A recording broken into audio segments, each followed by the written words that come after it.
Crime and Crime Again is a true crime podcast containing subject matter that may be graphic or disturbing. Listener discretion is advised.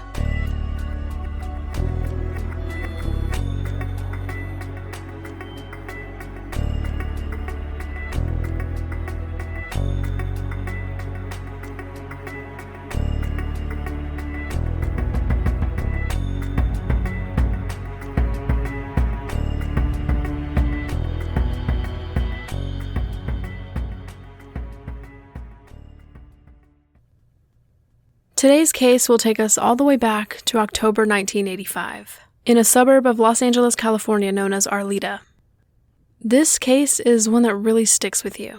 Not just because of what happened way back in 1985, but because of things that have still been going on in the aftermath of this horrific tragedy as recently as a few years ago. So without any further ado, this is the case of Michele Avila.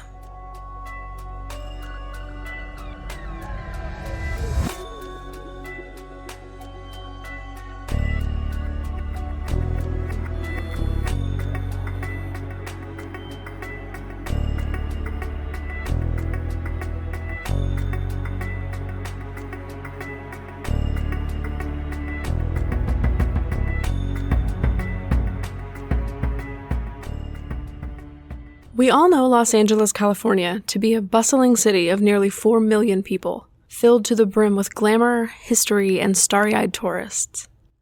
The city stretches over 500 square miles, bordering the Pacific Ocean in Southern California. Los Angeles consists of dozens of different regions and suburbs, ranging from luxurious city life to busy suburbia to coastal mountain mansions. The San Fernando Valley is the largest of these regions, and makes up 40% of the entire population of the city of Los Angeles. The Valley, as it's locally referred to, is best known for being the home of film studios, such as Warner Brothers and Walt Disney, as well as the Universal Studios Hollywood theme park. Nestled in the Valley is a neighborhood known as Arleta, home to nearly 40,000 people, and Arleta was the lifelong home of 17-year-old Michele Avila, known to family and friends as Missy. Born on February 8, 1968, Michele Yvette Avila was the only girl out of 4 children.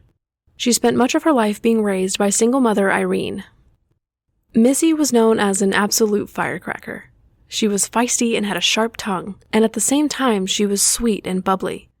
She was outgoing and loving, and she made an impression on everyone she met. At school, Missy was popular and well-liked. On top of her magnetic charisma, she was beautiful and was always turning heads. She had a few boyfriends here and there, and as to be expected from teenagers, this often sparked jealousy from other girls at school. One girl who had always been by Missy's side, however, was her best friend, Karen Severson, who Missy met when the two girls were only 8 years old. Missy and Karen grew up together. They were family to one another. They often spent the night at each other's houses, and there were many nights when Missy's mother, Irene, couldn't use the phone because the girls would be up chatting and giggling late into the night. Sometime in middle school or early high school, Missy and Karen met another girl named Laura Doyle, and the three became somewhat of a trio. Laura was somewhat the odd one out. According to Missy's family, Missy didn't really spend time with Laura without Karen. Their friendship never became quite the bond that Missy and Karen's friendship had grown into. As the girls got older, their time together shifted from typical preteen movie nights and gossiping to going out to parties in the woods to drink and smoke with boys. Again, not out of the ordinary for teenage girls close to graduating high school.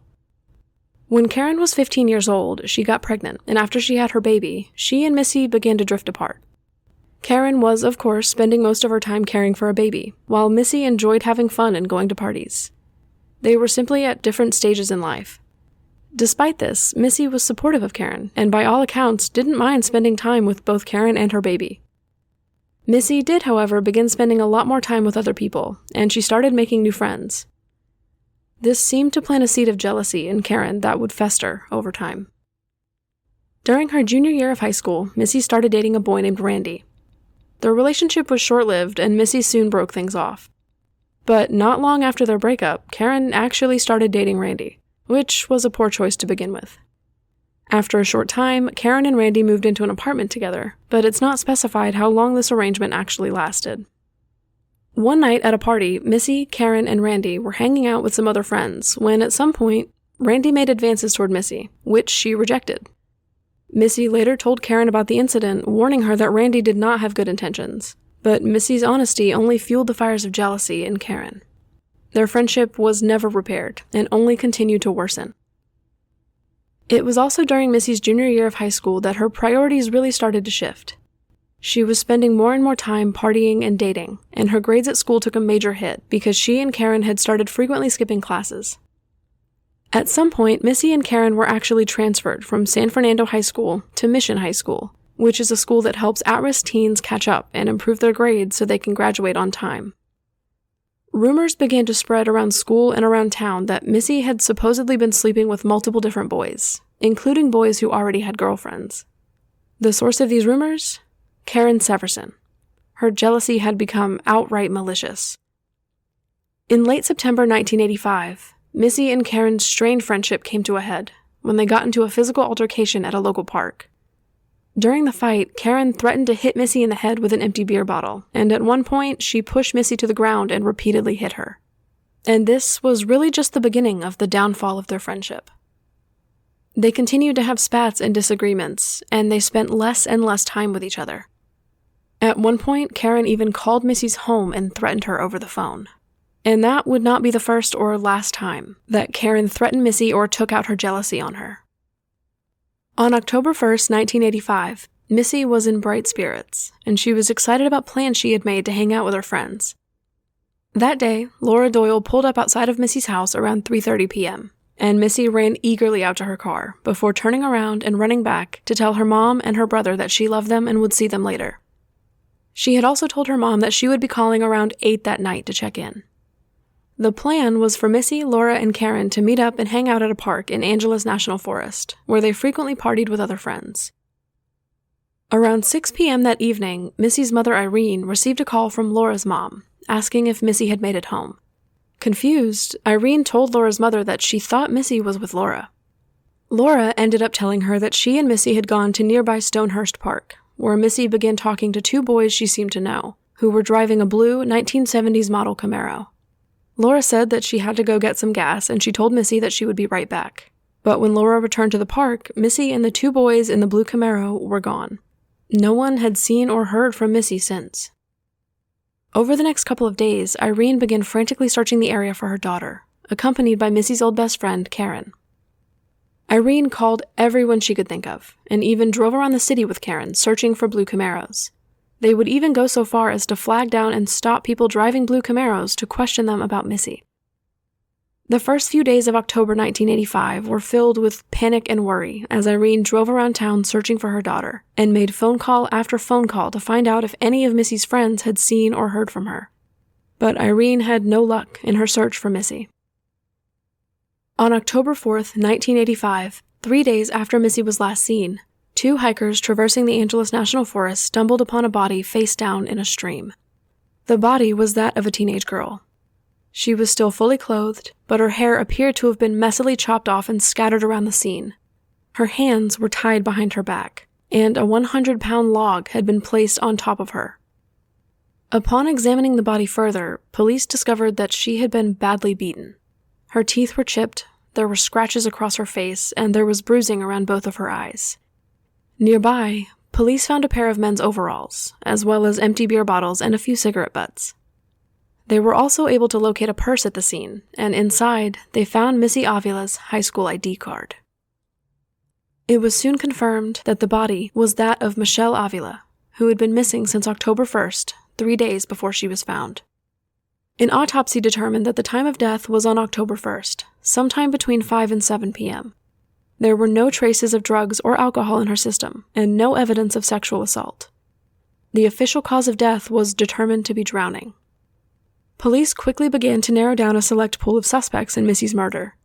The first on their radar was Missy's most recent boyfriend, Jeffrey, a 27-year-old man, 10 years older than Missy, who spent a lot of his time partying and buying alcohol for teenagers. At the time of Missy's death, she and Jeffrey had only been dating for about a week. According to Jeffrey, he and Missy had made dinner plans for the night she went missing because it was Jeffrey's birthday. He also told police that on the day Missy disappeared, he had been partying with friends in the same area where Missy was later found. But upon further questioning, Jeffrey admitted that he had initially lied about his dinner plans with Missy and that he never actually saw her that day. Immediately, police were suspicious about Jeffrey and his story. Jeffrey became the #1 suspect in Missy's murder. That was until police confirmed that he did in fact have an alibi. As it turned out, on October 1st, Jeffrey and his friend had been drinking and doing cocaine in the woods, and when they left the area, Jeffrey's friend crashed the car over an embankment, causing it to roll. This put Jeffrey in the hospital overnight, and he was ruled out as a suspect. Another suspect arose when Missy's friends informed police of a conflict between Missy and a girl from school named Sonia. Missy and Sonia had once been good friends, until a rumor began to spread that Sonia's boyfriend had been flirting with Missy. It would later come out that Karen was once again the source of these rumors. This resulted in Sonia confronting Missy, and the two got into a pretty nasty fight, with Missy taking the brunt of it. Missy reported this assault and wanted to press charges. A court date had been set for 1 week after Missy disappeared, and there was a good chance that Sonia could end up in jail for attacking Missy. When questioned by police, Sonia claimed that she hadn't seen or spoken to Missy in several months, and on the day that Missy disappeared, Sonia claimed that she was with friends all day. Police were ultimately able to verify this alibi with Sonia's friends. After this, no new suspects surfaced. This caused further grief and frustration among Missy's family and friends, and eventually, Missy's friends decided to take it upon themselves to try to track down the person who took her life. Friends started driving around town searching for blue 1970s model Camaros, like the one Laura Doyle had described. At one point, a group of boys in a blue Camaro were stopped on the street, dragged out of their car, and beaten. Eventually, the boys that Laura claimed to have seen at Stonehurst Park talking to Missy on the day she disappeared were tracked down and questioned. They admitted to police that they did know Missy, but claimed they had not seen or spoken to her on October 1st, 1985. The boys were put into a photo lineup, and Laura Doyle was asked to identify the two boys she saw talking to Missy in the park. But Laura was not able to pick them out of a lineup, and on top of that, their alibis checked out. Soon after Missy's murder, Karen Severson and her daughter effectively moved in with Irene and Missy's brothers. Karen integrated herself into the Avila family. Though she didn't technically live with Missy's family, Karen spent much of her time in the house and would often stay for dinner and sleep overnight. Karen's grief over Missy appeared to manifest in the form of a budding drinking problem and frequent visits to Missy's grave. Irene became incredibly close to Karen during this time. They seemed to comfort one another in their grief. But months passed, and with no new suspects or clues in the investigation, Missy's case went cold. About 1 year after Missy's death, police were given a possible new lead when Irene and Karen visited the police department to tell them that Laura Doyle had been lying all along. When confronted, Laura admitted that she and Missy did not go to Stonehurst Park that day, and that they had never seen the boys in the blue Camaro. Laura explained that she had actually dropped Missy off in a church parking lot to meet someone for a drug deal, and that she had lied about it to protect Missy. Again, there were no drugs in Missy's system when she was found, and no evidence to indicate that she participated in recreational drug use around the time that she was murdered. This confession from Laura Doyle only turned into yet another unsuccessful search for answers, and once again, Missy's case was left cold and unsolved. In late July 1988, almost 3 years after Missy's murder, a woman named Eva came forward to police with a confession that came far too late. Eva was supposedly influenced to come forward after the tragic loss of one of her own family members, who had died by suicide.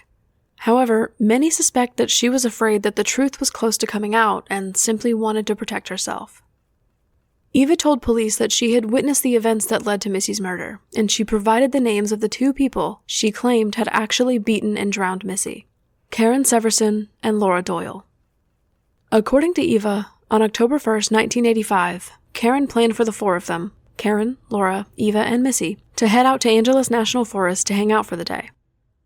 Karen's real intention, again according to Eva, was to lure Missy out to the forest and carry out some sort of revenge. Karen had convinced both herself, as well as Laura and Eva, that Missy had been flirting with and even sleeping with all of their boyfriends. Eva and Karen went ahead to Angeles National Forest, while Laura called Missy to invite her to hang out. Laura then drove to Missy's house and picked her up. This was when Missy excitedly ran out of her front door, before turning around to tell her mother and brother that she loved them and would see them later. Laura and Missy made the 45-minute drive out to Angeles National Forest, more specifically, an area known as Colby Canyon, and met up with Karen and Eva in a parking lot. There, Karen launched her plan. She went up to Laura and the two girls pretended to argue about a boy, hoping to lure Missy out of the car and into the fray. Some accounts state that Missy did get out of the car and try to break up the fight, and other accounts state that Missy was afraid and stayed in the car, only to be dragged out of the vehicle. It's difficult to say exactly how it happened. We only have the word of the three people involved in Missy's murder to go on. At some point, Missy did get out of the car, and it was then that Karen started taunting her. Laura jumped in and they started accusing Missy of sleeping with their boyfriends, ignoring Missy's cries that she hadn't done anything wrong. Some way or another, the four girls moved about 100 yards into the woods, near a stream. This is when Karen and Laura began to hit and shove Missy, the beating becoming more severe with every passing minute. At this point, Eva claimed that this was not what she thought Karen and Laura were going to do. She allegedly believed that they only wanted to scare Missy, and when Eva realized that Karen and Laura had no intentions of stopping, she fled back to the car. Eva has always claimed that she never saw the actual murder of Missy Avila. After Eva fled, Karen and Laura pulled out a knife and began to chop off Missy's hair in clumps, scattering it around the scene before they dragged Missy into the stream. They held her face down and drowned her in 8 inches of water, before picking up a 100-pound log and placing it on top of her. In the weeks following Missy's murder, both Karen and Laura attended her funeral, and Laura sent Missy's mother Irene a card, offering her condolences and even including a $20 bill. Laura didn't really interact with the Avila family beyond that. Karen, on the other hand, wove her way into the Avila family under a guise of grief and devastation.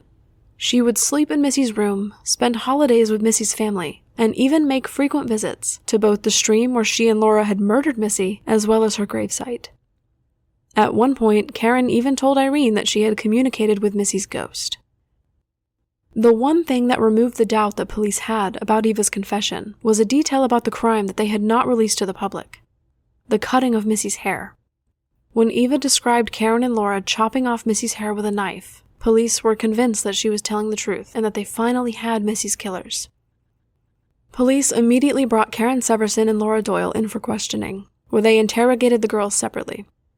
Predictably, Karen and Laura tried to place blame on each other, with Karen claiming that Laura had been the one to drown Missy, and Laura claiming that Karen had masterminded everything. Ultimately, Karen Severson and Laura Doyle were both arrested and charged with the first-degree murder of Missy Avila. At the time of their arrest, Karen was 20 years old and Laura was 21. On January 8, 1990, the trial began, and in March 1990, after several weeks of presenting evidence and witness testimony, a jury opted not to convict for the first-degree murder charge, but did convict both Karen and Laura of second-degree murder. Both girls were sentenced to 15 years to life. Eva was ultimately not charged for her involvement in the murder or the withholding of information about the murder. In December 2011, after serving 23 years at the California Institution for Women, Karen Severson was paroled and released from prison. The following year, in December 2012, Laura Doyle was paroled and released from the same prison. But this case does not end there. The Avila family was repeatedly subjected to retraumatization at the hands of Karen Severson, and they were forced to spend years fighting back. In June 2013, almost 2 years after her release from prison, Karen released a memoir about her life, including the murder of Missy Avila and the time she spent incarcerated. I have not and absolutely will not read this book, and I won't even tell you the name of it. But people who have read the book have stated that Karen essentially blames Missy for her own murder.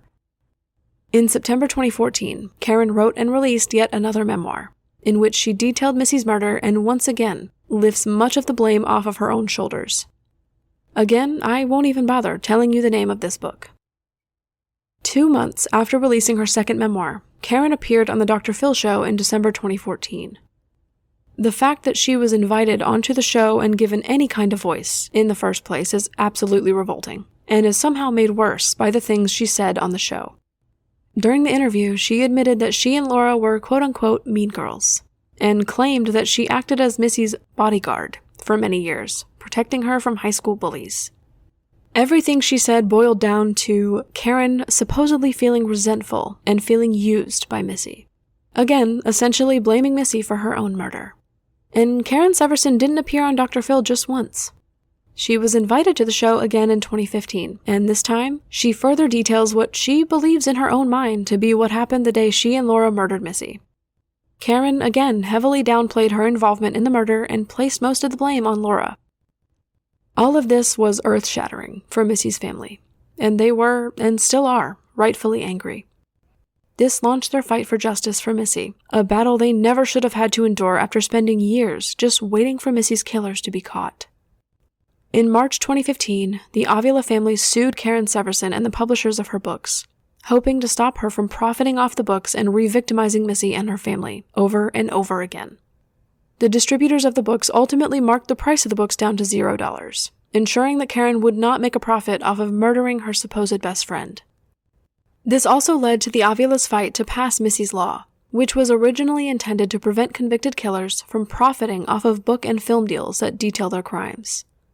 Over time, the bill was modified, because the First Amendment of the Constitution would prevent the silencing of killers who want to tell the stories of the crimes they committed.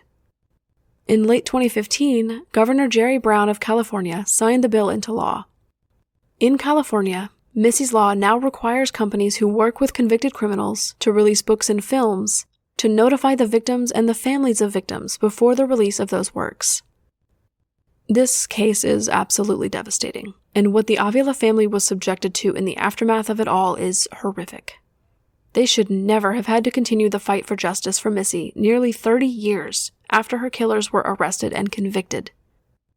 For the last several years, the Avila family has been working on a documentary that will tell Missy's story from the perspective of those who knew her best. There is no word yet about when the documentary will be released. Missy's story is one that sticks with you, and it's one that should never be forgotten. All sources for this episode will be listed in the show notes. If you'd like to request a case for me to cover, you can find the link to the case request form in the show notes as well. You can follow the podcast on Twitter at CrimeAgainPod, on Instagram at CrimeAgainPodcast, and on TikTok at CrimeAgainPodcast. Links to other pages like YouTube, Patreon, and Good Pods can also be found in the show notes. Thank you so much for listening, and I'll see you in the next episode of Crime and Crime Again.